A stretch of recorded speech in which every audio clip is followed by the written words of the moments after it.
அனைவருக்கும் வணக்கம். நான் ஹைதராபாத்தில் இருக்கேன். இந்த மீட்டிங் அட்டன் பண்ணணுன்னு வந்தேன். ஆனால் எனக்கு ஒரு போர்ஷன் கொடுத்த நன்றி நவல்னு போட்டார் அண்ணாமலை. அது சோதனை ஆகட்டும். இது நாள் வரைக்கும் நல்லா தான் இருந்தேன். இன்றைக்கி ரெண்டு நாளாக கொஞ்சம் காலெல்லாம் வலிக்கிறது, நடக்க முடியல. ஒரு செய்தி ரைட். டிகேசி விழா என்றால் ரசிகர்கள் விழா தான். ரசனையை எப்படி நாம் சுவைக்கணும் என்பதை சொல்லி கொடுத்தவர். எனக்கு எப்படி தெரியும் அப்படிங்கிறீங்களா? நானும் டிகேசியை பார்த்ததில்லை. எங்கள் அப்பா அவரோட 10 நாள் இருந்திருக்கார். அப்புறம் அவர் கூடவே இருந்த தமிழ் ஆசிரியர் லா சண்முக சுந்தரம், அவர் எனக்கு அறிமுகமானார். அவர் எங்களுடைய வீட்டுக்கு வருவார். டிகேசியை பற்றி நிறைய பேசுவார். ஒரு நாளைக்கு ஒரு பாட்டு என்று எடுத்துக்கொள்வார். நான் அமெரிக்காவில் இருக்கிற போது கூட, நீ டெய்லி பேசினா உனக்கு ஒரு பாட்டு சொல்கிறேன் அப்படிம்பார். ரொம்ப பிரியமாக சொல்வார். தனிப்பாடல்கள் ரொம்ப நிறைய தெரியும் அவருக்கு.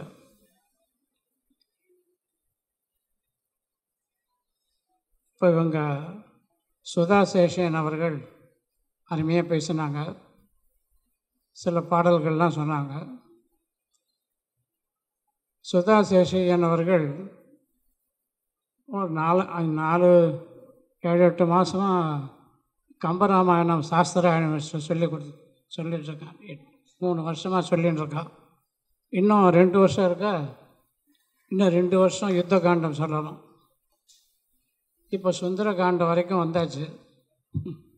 எனக்கு என்ன திடீர்னு தோணித்துன்னா, இவ்வளவு அருமையாக நான் கம்பராமாயணம் இங்கே சொற்பொழிவெல்லாம் கேட்டிருக்கேன். ஆனால் இவ்வளவு அருமையாக நமக்கு பாடம் சொல்லிக் கொடுக்கக்கூடிய சுதா சேஷன் அவர்கள் கிடைச்சிருக்காங்க. அதனால் போன வருஷம் விடாமல் அந்த சனிக்கிழமை தோறும் அது வரக்கூடிய வீடியோவை பார்த்துருவேன், கேட்டுடுவேன். கேட்டு 1 வாரம் கேட்டதுக்கப்புறம் எனக்கு என்ன ஒரு மனசில் தோன்றுறதுன்னா, கம்பராமாயணத்தையே நம்ம எழுதினா என்ன அப்படின்னு தோன்றுது. கம்பராமாயணத்தை நம்ம எழுத முடியுமா அப்படின்னு நினச்சா, சுருக்கி அதையும் சுருக்கி டிகேசி சுருக்கினார் இல்லையா, நான் அதை விட சுருக்கி எழுதலாம் அப்படின்னு நினச்சேன். சக்ஸஸ்ஃபுல்லாக வந்தது. இப்போ சுந்தர காண்டம் வரைக்கும் எழுதிட்டேன். யுத்த காண்டம் 3 பகுதிகளாக இருக்குது. ஒரு பகுதி தான் ஆரம்பிச்சிருக்கேன். அவங்கள்ட்ட அனுமதி கேட்டுக்கிறேன் எழுதுறதுக்கு. அந்த மாதிரி கம்பெனியில் ஊறிய புலவர் சுதா சேஷன் அவர்கள்ட்ட என்ன ஒரு குணம்னா, எல்லா பிரிவுகளையும் நன்றாக ஆலோசித்து அலசி பேசுவாங்க. வித்தியாசமே கிடையாது. திருப்பாவை உபன்யாசம் பண்ணுவாங்க. திருப்பாவையில் உள்ளர்த்தங்களெல்லாம் எடுத்து சொல்லுவாங்க. நான் 2 முறை நாரத கான சவாவில் இல்லை பாணி மகாலில் நடக்கிற இதுக்கு போயிருக்கேன். ராமானுஜரை பற்றி ஒரு புஸ்தகம் எழுதினேன் நான். அதை என்னுடைய நண்பர் நாவலர் நாராயணனோடு சேர்ந்து போய் அவருக்கு கொடுத்தேன். இன்றைக்கி டிகேசியை அப்படியே உள்ளே அனுப்பிச்சிட்டாங்க. அவங்க எது பேசினாலும் நமக்கு உள்ளே தான் போகும். அது அந்த அளவுக்கு கவர்ச்சியான பேச்சு. டிகேசியோடைய பேச்சும் கவர்ச்சியான பேச்சு தான். அவங்களுடைய பேச்சு என்னன்னா, ஒரு பாட்டை திருப்பி திருப்பி திருப்பி திருப்பி சொல்லுவாங்க ரசிக்கிறதுக்காக.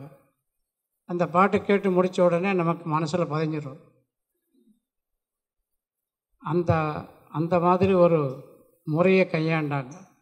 அது மாதிரி லானா சண்முக சுந்தரம் என்பவர் அதே பாணியில் தான் அவர் பேசி வந்தார். டிகேசியை பரப்பி வந்தார். இன்றைக்கி அமைஞ்ச பேச்சு ஒரு அருமையான பேச்சு. இந்த நிகழ்ச்சி நிரல் இது எல்லாம் எப்படியோ நடக்கும். அண்ணாமலை சொல்லுவார், நான் அதெல்லாம் பிளானே பண்ணுறது கிடையாது, அதுவாக நடக்கும் அப்படின்பார். அதுவாக நடக்கும் தான் எங்கள் அப்பாவும் சொல்லுவாள். எங்கள் அப்பாவுக்கு இன்ஃப்ளூயன்ஸு டிகேசி தான். காந்தியை பற்றி நான் புரிஞ்சுக்கிறதுக்கு டிகேசி தான் எனக்கு உதவி செய்தார் அப்படின்னு. எப்படி இலக்கியவாதி ஒருவர் அரசியல்வாதியை புரிஞ்சுக்கிறதுக்கு உதவி செய்வார்? ரெண்டு பேர்ட்டையும் உண்மை இருந்தது. டிகேசிட்டையும் உண்மை தான், காந்திகிட்டையும் உண்மை தான். அந்த சத்தியம்தான் அவளை இணைச்சதுன்னு சொல்லலாம். அது மாதிரி காந்தி இவர் காலேஜில் படிக்கிற போதே ஜட்ஜி மகராஜன் அவர்களோடு சம்பந்தம் ஏற்பட்டது. அதுக்கப்புறம் ஸ்ரீவில்லிபுத்தூரில் அவரை கொண்டு வந்து இலக்கிய சொற்பொழிவுன்னு பென்னிங்டன் லைப்ரரியில் ஏற்படுத்தி இலக்கிய சொற்பொழிவு என்று அவரை கொண்டு வந்து பேசினார்கள். அவர் ரொம்ப ஸ்ரீவில்லிபுத்தூர் வாசிகளெல்லாம் ரொம்ப நல்லா ரசிக்கிறாங்க, எனக்கு ரொம்ப சந்தோஷமாக இருக்குது அப்படின்னு சொல்லுவார். இறைவணக்கம் பாடிய செல்வி சி சுப்புலட்சுமி ஸ்ருதி சிதம்பரநாதன் மகள். கர்நாடக இசையில் அவங்க ஒரு பிரார்த்தனை பாடல் பாடினாங்க. அவங்களுக்கு நன்றி. வரவேற்புரை திருமதி பிரியா சுரேந்திரன். வரவேற்புரை நல்கிய பிரியா சுரேந்திரன் அவர்களுக்கு எங்கள் சார்பில் நன்றி கூறிக்கொள்கிறேன்.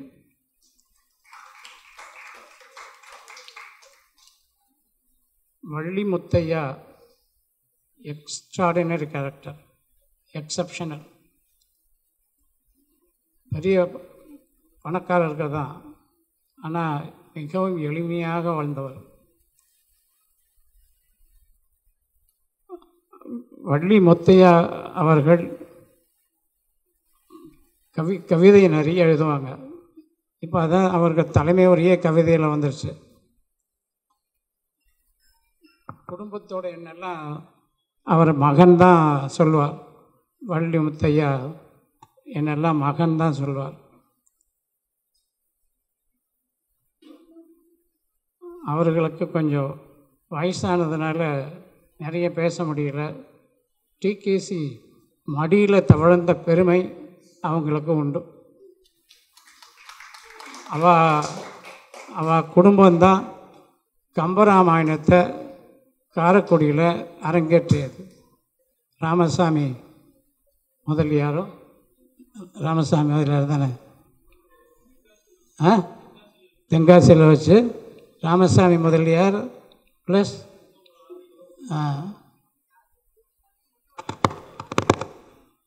அதனால் அவங்க தான் கம்பராமாயணத்தை வெளியிட்டாங்க. தொண்டர்தம் பெருமை சுந்தா. என்ன கொடுத்தாலும், எந்த தலைப்பு கொடுத்தாலும் ராஜாராம் ரொம்ப அருமையாக பேசுவான். எந்த தலைப்பு கொடுத்தாலும் சார்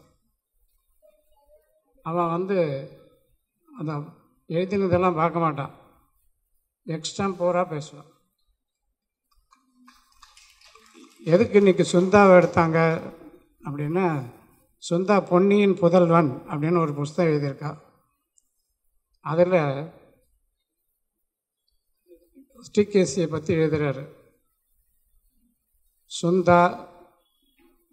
சுந்தா வீட்டுக்கு டாக்டர்லாம் வந்துட்டார், கல்கி வீட்டுக்கு டாக்டர் வந்துட்டார். 104 டிகிரி ஜுரம். அப்போது டிகேசி வந்துட்டாருன்னு அவங்களுக்கு செய்தி போகிறது. டாக்டர் சார், இனிமேல் கவலைப்படாதீங்கோ, எனக்கு ஜுரம் போயிடும், நீங்கள் போயிட்டு வாங்கன்ட்டார். உண்மையிலேயே அந்த மாதிரி நடந்தது. டிகேசிக்கு ஜுரம் போச்சு. ஜுரம் எப்படி போகும்? டிகேசியை பார்த்த மாத்திரத்திலேயே அந்த ஜுரம் போயிடுறது. அந்த அளவுக்கு அவங்கள்ட்ட பவர் இருந்தது.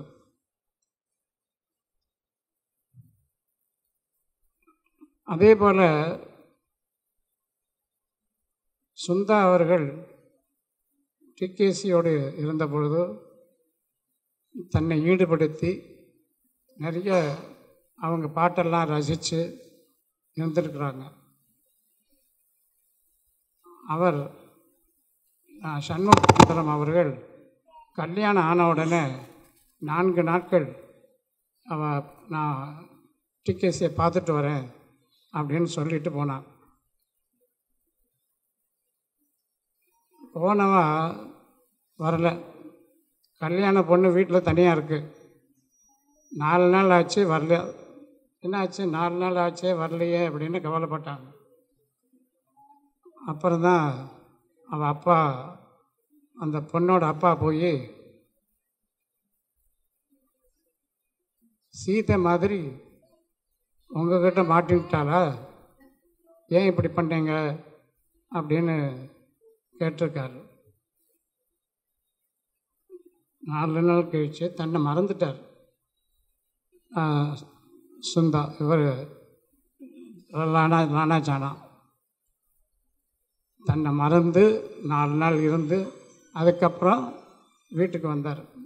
அந்த மாதிரி ஒரு கவர்ந்து இருக்கக்கூடிய காந்த புலம், அந்த காந்த புலம்தான் டிகேசியுடைய களம்.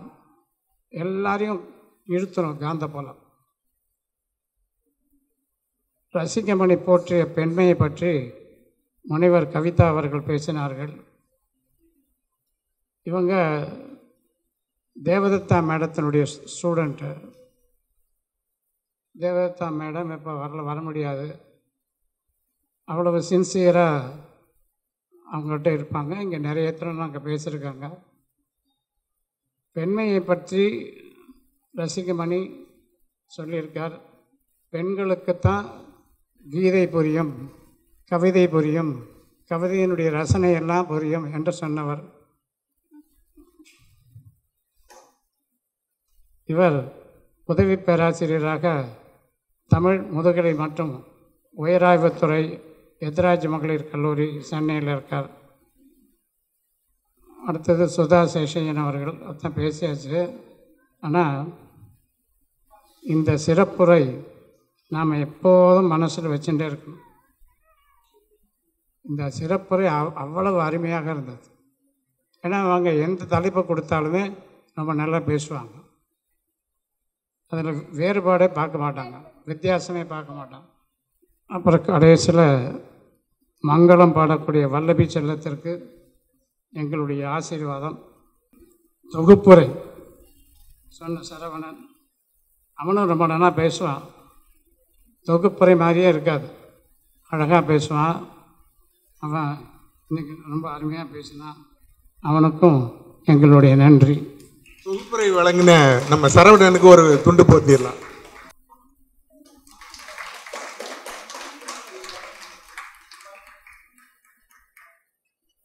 நம்ம மைக் செட் போட்ட நம்ம மாணவர்கள், தக்கர் பாபா வித்யாலயத்தோட மாணவர்கள், அவங்க பயிற்சி அங்கே எடுத்தாலும் இது மாதிரியான நிகழ்ச்சிகள்லையும் கலந்துக்கிட்டதுக்காக எல்லாரும் மாணவர்கள்லாம் வந்திருக்காங்க. இவங்க 2 பேரும் அந்த மைக் போட்டாங்க. அவங்களுக்கும் ஒரு கௌரவம் செய்கிற முகமாக 2 துண்டு போட்டுடலாம். வாங்க.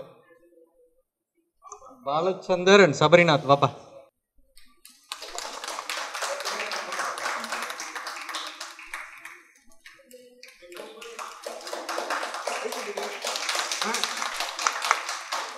நிகழ்ச்சி நிறைவை நோக்கி வந்துவிட்டது. எப்படி ஒரு அருமையான இறைவணக்க பாடலுடன் நிகழ்ச்சி தொடங்கியதோ அதே மாதிரி ஒரு அருமையான பாடலுடன் நிகழ்ச்சியை முடித்து வைக்க திருமதி வல்லபி சுதர்சன் அவர்களை அழைக்கிறேன். வாழிய செந்தமிழ் வாழ்க நற்றமிழர், வாழிய பாரத மணி திருநாடு, இன்றெம்மை வருத்தும் இன்னல்கள் மாய்க, நன்மை வந்தேதுக தீதெல்லாம் நலிக, அறம் வளர்த்திடுக மரமடி உருக, ஆரிய நாட்டினராண்மையொடியற்றும் சீரிய முயற்சிகள் சிறந்தமை கோங்குக, நந்தேயத்தின் நாடொரும் உயக, வந்தே மாதரம் வந்தே மாதரம் வந்தே மாதரம். எப்படி ஆண்டாள் மாதமோ இது பாரதியார் மாதம். அருமையான பாரதியார் பாடலோட நிகழ்ச்சி நிறைவு பெறுகிறது. உணவு தயாராக இருக்கிறது.